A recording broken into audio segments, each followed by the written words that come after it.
purpose of finance is to get to the right decision. We do a lot of things in business based on how we feel, what we want, what we dream, but it's not always the right decision. And sometimes it can cause a lot of issues in the future to actually have an ongoing business. And so all I want to do today is give you a few tools to help you make a few more correct decisions in your investing and in your business management on your time, to learn a few tools. Every one of us in the room has 24 hours in the day. How you allocate that time is one of the first things you decide in a day, in a week, when you think about your life. So you all have allocated a certain amount of time to this, and you're hoping to get a return out of it. And hopefully that will be the case. In my own situation, when I got an invitation from Dr. Mulford to come to Rwanda, I didn't know much about Rwanda. So my wife and I had to make a decision. Are we going to allocate 10 days out of the year to come to Rwanda? In our case, we pray about it. We think that God is leading us here, and so I come. What have I found? I didn't really know what the return was going to be. What I found is a lot of enthusiasm that has actually gotten me charged up to go back and do a better job as a financial analyst back in New York, and to be ready. Decision is your time. Now, the second decision is the money. And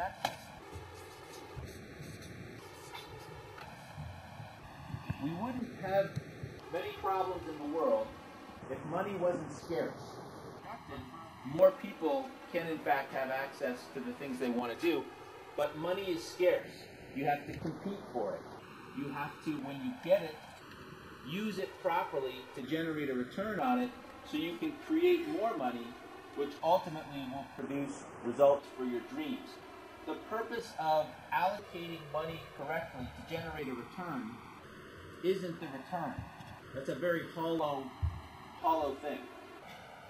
There is that, it's better to have more money than less in general. But don't seek to be rich. The best scenario is where you allocate your money correctly to build something that has something you value as the end result. So finance as a tool is something to help you build what your dreams are. There's a company in China called BYD. Very early, I want to build a huge company. He employs tens of thousands of people in each of several divisions.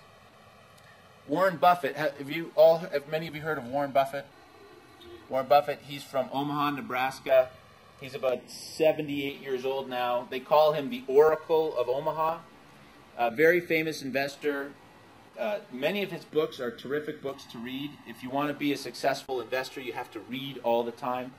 Warren Buffett has written many books. He never invested in technology, and he never invested in China because he said, I don't understand it. It's not simple enough for me. I don't understand it. I buy Coca-Cola stock. I buy railroads. I buy utilities. His first investment in China was BYD because he went and he sent his team to meet the founder of BYD, and he said, these guys are building something. They understand how to allocate capital. They understand what their advantage is. I'm going to invest with these guys. How to allocate capital and people simply to get to their dreams, and they will attract a lot more capital. You will never attract an investor like myself to a market like Rwanda. Excite people. I've had 2 days to listen to my new friend Paul. Excite people by talking about $1 today is worth more than $1 tomorrow. Here, I'll give you the pen. It's just that simple. Do you have the phrase here, a bird in the hand is worth two in the bush? Is that a familiar phrase? Basically, if you give me a choice, do I want to get paid today or do I want to get paid tomorrow? I want to get paid today. Does anybody know? How do they price time? What is the price of time at a bank in Rwanda? Yeah, what is, you're all at home. simplicity, we'll use 20%. That is the value of time to people in Rwanda. That can work two ways. If you're a bank and you're giving people money at 20%, you're on the good side of the equation. If I give you $100, you have to give me $20 to have my money. That's a good deal for me. It's not a good deal for you because you're the one that has to give me money. So it can work both ways. As an investor, I decided it's a lot simpler to actually try and get people to give me money that I then go and lend to my friend here and get him to pay me $20 a year than it is to actually do something and build a business and earn that kind of a return. But the reason it's relevant is if you're building a company, that is your initial starting point. If you borrow $100 from the bank to do anything, to start a chicken farm, to start an infrastructure, to start a logistics or shipping company, it doesn't matter what you're doing, that is the benchmark. That is the time value of your money. Now, it affects every decision. Nothing happens instantaneously in the world. Instant is really only a theoretical concept. If you buy a piece of equipment and you're going to use it for 5 years, you have to think about how much it's going to cost you. Now, it can get very complicated. We could do discounted cash flow models. We could do all kinds of random things.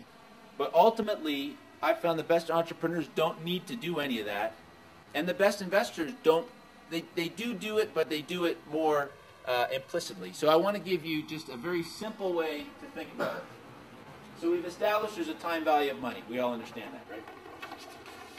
So let's say, and I'm going to use a, I'm going to introduce the concept of payback, just so you have it, where we're getting to. So ultimately, we're going to be talking about payback. But I find that, at least for my own thinking, because I don't deal well with abstract, I like to think in specific examples. Are there any companies that make solar panels in Rwanda? Solar? Are there any solar? So the sun hits a panel and it produces electricity. You guys familiar with that? So basically, there's a process by which you can have a panel that looks a lot like a television screen, and the light hits it, and it actually produces electricity. Solar being produced this year in the globe compared to last year is close to 100% higher. So it's doubled in the last year. There's a company in China called Daqo, and I'm introducing them because I'm gonna come back to that as an example. Daqo makes polysilicon a certain way. You have polysilicon, and then you can make a solar panel from that. So these guys are in the solar business. We were deciding, do we want to invest in Daqo?